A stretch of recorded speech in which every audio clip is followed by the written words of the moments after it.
जहां ममता बनर्जी चाह रही थी कि चौथा टर्म उनको मिले, लेकिन यहां 294 सीट्स में एक मेजॉरिटी मार्क के लिए 148 की आवश्यकता है। हर एक एग्जिट पोल ने कहा है कि बीजेपी की ऐतिहासिक जीत।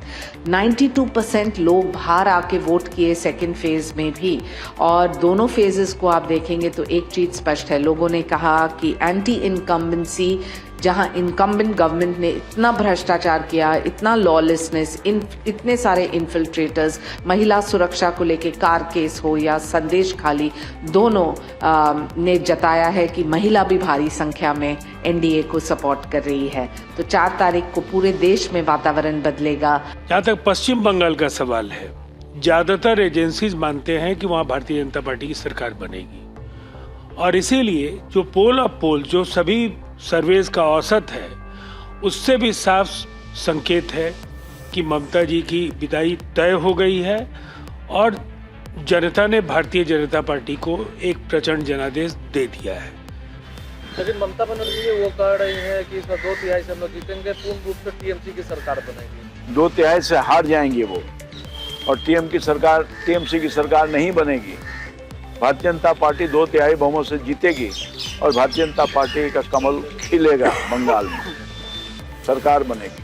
देखिए, एग्जिट पोल, सिफोलॉजिस्ट और वरिष्ठ पत्रकार जो अनुमान लगा रहे हैं, उनका स्वागत करता हूं, और हमेशा से भारतीय जनता पार्टी इन लोगों का स्वागत करती है। लेकिन हमारे पास जो ग्राउंड रिपोर्ट है, जो हमारे ग्राउंड रिपोर्ट का आधार है, हमारे बूथ के अध्यक्ष, पन्ना प्रमुख, मंडल अध्यक्ष और बूथ पे जो 4-5 कार्यकर्ता लगातार निरंतर कार्य करते हैं, उन्होंने जो रिपोर्ट दी है, उसमें बंगाल में हम क्लीन स्वीप कर रहे हैं। बंगाल में भारतीय जनता पार्टी की सरकार बन रही है, और बंगाल की जनता मौजूदा सरकार से त्रस्त थी, और एक उत्साह देखने को मिला है। जिस तरीके से वोटिंग परसेंटेज में बढ़ोतरी हुई है, और बढ़त के साथ साथ बदलाव है, तो ये बड़ी सुखद खबर है। और ये हम लोग जो एक्सपेक्ट कर रहे थे, प्रधानमंत्री जी जो अपनी दृढ़ इच्छा शक्ति के नेतृत्व के साथ लगातार कह रहे थे, वो पूरा होने जा रहा है। हम असम में भी बहुत अच्छा कर रहे हैं। असम में हमारी सरकार बन रही है, पांडिचेरी में हमारी सरकार बन रही है।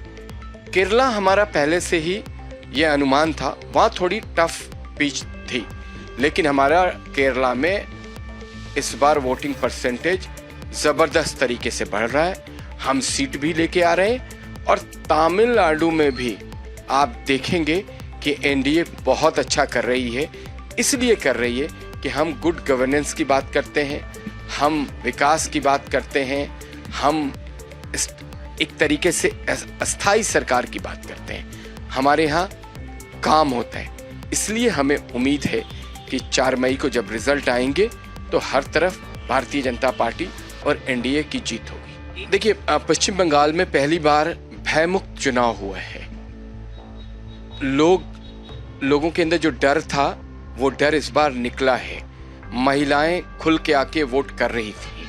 महिलाओं को बदलाव चाहिए था, उन्हें भय से निकलना था, उन्हें भ्रष्टाचार से निकलना था, उन्हें लॉ एंड ऑर्डर की जो सिचुएशन थी, जिस तरीके से बंगाल रक्त रंजित राजनीति के लिए जाना जाता रहा है, उस कल्चर को उन्हें ख़त्म करना था।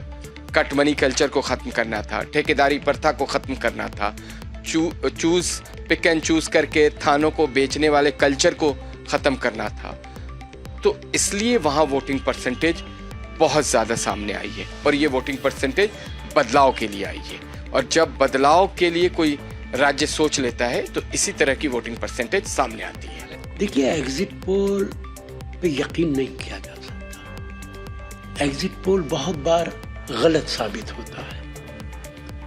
तमिलनाडु के अंदर ज्यादातर एग्जिट पोल्स डीएमके की सरकार बना रहे हैं, लेकिन एक एग्जिट पोल अन्ना डीएमके की भी बना रहा है। बंगाल के अंदर नेक टू नेक दिखाया जा रहा है, लेकिन सवाल ये नहीं है कि एग्जिट पोल सही होंगे कि गलत होंगे। सवाल ये भी नहीं है कि किसकी सरकार बनेगी। सवाल सबसे बड़ा ये है कि क्या ये उचित है कि आसाम के अंदर, बंगाल के अंदर जिस तरीके का चुनाव भारतीय जनता पार्टी ने लड़ा है, आसाम का मुख्यमंत्री एक मुसलमानों को बंदूक से गोली मारते हुए दिखाया जा रहा है।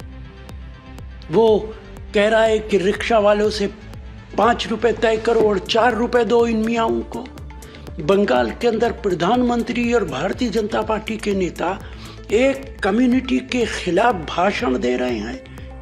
इसके बाद अगर चुनाव जीतते भी हैं, इलेक्शन कमीशन की मदद से, ब्यूरोक्रेसी की मदद से 2.5 लाख फौज आपने लगा दी बंगाल के अंदर। आपने सारे ऑफिसर्स बंगाल से बाहर लाकर लगा दिए। आपने जो फेक एनकाउंटर्स करने वाला आईपीएस है, उत्तर प्रदेश से बंगाल भेज दिया। इस तरह अगर आपको चुनाव जीतना है तो ज्यादा बेहतर है कि आप चुनाव ना कराएं, इलेक्शन कमीशन से कहें कि सीधा सर्टिफिकेट बांट दिया करें। ये आहिस्ता आहिस्ता इस देश के अंदर लोकतंत्र को खत्म किया जा रहा है। लोकतंत्र सिसकियां ले रहा, लोकतंत्र मरने की कगार पे है और इसके लिए भारतीय जनता पार्टी और उसके नेता जिम्मेदार है। देखिए 90 के आसपास, लेकिन ये बढ़ेगा। 90 लाख वोटों को आपने काट दिया है इलेक्शन कमीशन ने। बिहार के मुख्यमंत्री ने अभी एक बयान दिया था कि हमने बिहार के अंदर 22 लाख लोगों के वोट कटवा दिए। उनके बयान को संजीदगी से लेना चाहिए। इसका मतलब है कि भारतीय जनता पार्टी वोट कटवाती है, इलेक्शन कमीशन तो उनके हाथ का खिलौना है। और सबसे बड़ा सवाल है, अगर भारत के अंदर विपक्ष के नेताओं को, राजनीतिक दलों को इलेक्शन कमीशन पर भरोसा ही नहीं है, तो कैसे यकीन कर लिया जाए कि जो नतीजे आएंगे वो ईमानदारी से आएंगे। देखिए, तमाम एग्जिट पोलों को प्रणाम।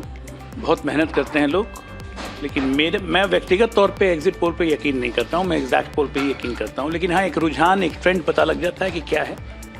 और निश्चित तौर पे एक ट्रेंड तो पता लग रहा है कि 5 राज्यों के चुनाव में मेजॉरिटी एनडीए की है।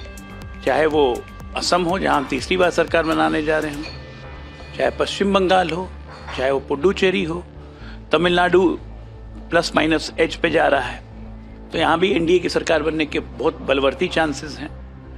इन सारे रुझानों से एक चीज़ क्लियर हो गया कि 4 तारीख के बाद इस देश में पॉलिटिकल रीअलाइनमेंट बहुत मजबूती से होने जा रहा है। ये सो कॉल घमंडिया थे और इंडी अलायंस, ये नष्ट हो चुका, क्योंकि केरला में भी लड़ रहे थे, बंगाल में भी लड़ रहे थे, कहीं एक यूनिटी नहीं हो पाई। तो जब यूनिटी नहीं हो पाई तो यूनिफाइड नेता कहाँ बनेगा?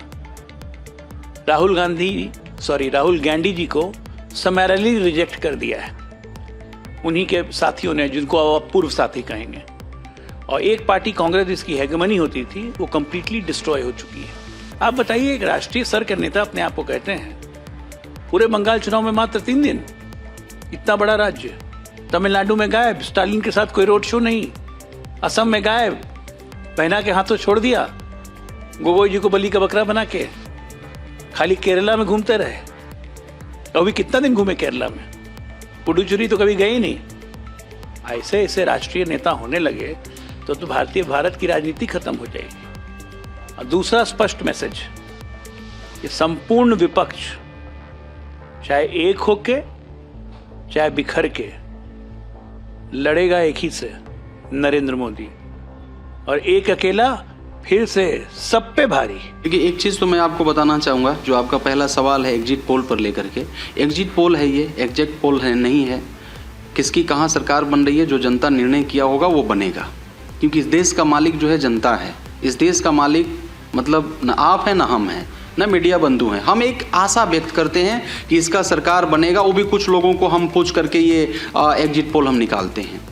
लेकिन आपको ये भी मालूम होना चाहिए, बंगाल में अभी चुनाव चल रहा था, बंगाल में लोग इलेक्शन वोटिंग करने के लिए खड़ा थे, और आप एग्जिट पोल 3 बजे से 4 बजे से दिखाना शुरू कर दिए कि इनकी सरकार बन रही है, उनकी सरकार बन रही है। तो 2 से 3 घंटा में तो भी पलटी हो सकता है। देखिए, हमारा एक चीज़ मैं और कहना चाहूँगा कि 5 राज्य में, जो आज पश्चिम बंगाल में अंतिम चरण का चुनाव था, ये 5 राज्य का एक साथ में अध्यादेश आया था। वो आज संपन्न हुआ। तो पांचों राज्य के लोगों को जो लोकतंत्र के महापर्व में जिन लोगों ने भाग लिया उसको मेरे तरफ से बहुत बहुत शुभकामना, बधाई। मैं आभार व्यक्त करता हूं कि आपने चढ़ बढ़ करके मतदान किया। केरल के जनता को मेरे तरफ से बहुत बहुत बधाई, शुभकामना। तमिलनाडु के जनता को भी मेरे तरफ से बहुत बहुत बधाई, शुभकामना। पुडुचेरी के जनता को बधाई, शुभकामना। पश्चिम बंगाल के लोगों को, असम के लोगों को बधाई, शुभकामना। एक चीज़ मैं आपका चैनल के माध्यम से मैं बताना चाहूँगा, जो मैं आज तक फिगर देखा, ये 5 राज्य का चुनाव में जो मैंने फिगर देखा, आज का घटना मैं बता रहा हूँ। कुछ प्रवक्ता लोग बड़े चैनल पर बैठ करके और वो दिखा रहे थे, एक तस्वीर मैंने देखा, बड़ा वो दिल तोड़ने वाला तस्वीर था। और मैंने नहीं देखा कि इस तस्वीर को कोई मीडिया चलाया। एक अनुरोध मैं करना चाहूँगा कि ऐसे जो सच्चाइयाँ होती हैं देश के सामने में लाना चाहिए मीडिया को। वो तस्वीर क्या था, प्रवक्ता ने दिखाया 80 और 81 साल के एक बूढ़े व्यक्ति को, बुजुर्ग व्यक्ति को, जो वोटिंग करने जा रहा था। पुलिस ने उसे मारा और उसके बाद में उसका डेथ हो गई। पश्चिम बंगाल की घटना में ये दर्दनाक घटना है। ऐसा नहीं होना चाहिए। हमारे यहाँ अंग्रेजों का कब्जा नहीं है, राज नहीं है, हम गुलाम नहीं हैं। यहाँ का मालिक हम एक तरफ कहते हैं कि जनता है और एक तरफ हम जनता को लाठी डंडा से मार करके और उसको खत्म कर दें और हमेशा के लिए उसको आवाज बंद कर दें, ये गलत है। ऐसा नहीं होना चाहिए। इलेक्शन कमीशन को इस पे एक्शन लेना चाहिए। एक चीज आपने और देखा, असम में क्या हुआ, वहां के वर्तमान मुख्यमंत्री क्या क्या बोल रहे हैं, कैसे कैसे एक जाति धर्म को लेकर के अटैक कर रहे हैं, और उस परिस्थिति में न्यायालय, इलेक्शन कमीशन चुप रहे, कोई एक्शन नहीं हो, तो यह भी एक चिंताजनक विषय है लोकतंत्र के लिए। हम लोग इसीलिए कहते हैं, हमारे नेता जननायक राहुल गांधी जी इसीलिए कहते हैं कि हमारा लोकतंत्र और संविधान जो है वो खतरा में है। इसको निकालने के लिए जितनी कोशिश करनी होगी हम लोग करेंगे, जितनी हम लोग को मेहनत करना होगा करेंगे, हम जनता के बीच जाएंगे। देखिए, रिजल्ट चुनाव में तो हार जीत ही होता है। हम चुनाव में जनता के बीच रहेंगे, जनता का जो निर्णय होगा, हार हो या जीत हो, उसको हम स्वीकार करेंगे। लेकिन ऐसा जो अभी इस 5 राज्य का चुनाव में देखने को मिला, जिस प्रकार से बिहार में आपने देखा कि किस प्रकार से 10-10 हजार रुपया ड्यूरिंग द इलेक्शन दिया गया, तो मतलब ये सब चिंता का विषय, ऐसा नहीं होना चाहिए। और मैं एक चीज जरूर बताना चाहूंगा, इससे पहले भी हुआ, तो इन सारे चीजों पर इलेक्शन कमीशन को कम से कम जो उनको सौंपा गया है जिम्मेवारी कि शांतिपूर्ण से आपको इलेक्शन कराना है और सबको सुरक्षा देना है, वो उनकी जिम्मेवारी है, उनको करना चाहिए। लेकिन उसमें कहीं ना कहीं इलेक्शन कमीशन मुझे लग रहा है कि खरा नहीं उतर रहा है, उसको और बढ़ चढ़ करके काम करना चाहिए। और मुझे लग रहा है कि दलगत नीति से ऊपर उठना चाहिए और सबके लिए काम करना चाहिए। क्योंकि लोकतंत्र में जितना पक्ष के लोग भरोसा करते हैं उतना हम भी करते हैं। संविधान हमें भी अधिकार देता है आवाज उठाने का, संविधान हमें भी अधिकार देता है अपने बातों को रखने का। हमारे बातों को भी सुनना चाहिए और सम्मान का। एक बार फिर से 5 राज्य के जनता को मेरे तरफ से बहुत बहुत बधाई, शुभकामना। और लोकतंत्र के महापर्व में आप लोगों ने भाग लिया, आप सभी को मैं आभार व्यक्त करता हूं। मैं देखा पश्चिम बंगाल में लगभग 90% अंतिम चरण का 89 पॉइंट समथिंग %, उससे भी ज्यादा हो सकता है, शाम तक चला हो, उससे भी ज्यादा हो, और अच्छे बढ़ चढ़ के लोगों ने वोटिंग किया। सभी जाति सभी धर्म के लोग एक साथ खड़ा होकर के वोटिंग किया। ये लोकतंत्र की खूबसूरती है। আমাদের ভিডিও ভালো লাগলে লাইক এবং শেয়ার করুন, কমেন্ট সেকশনে গিয়ে জানান আপনাদের মতামত। আরো ভিডিও পেতে আমাদের চ্যানেল সাবস্ক্রাইব করুন এবং প্রতি মুহূর্তে খবরের আপডেট পেতে প্রেস করুন বেল আইকন।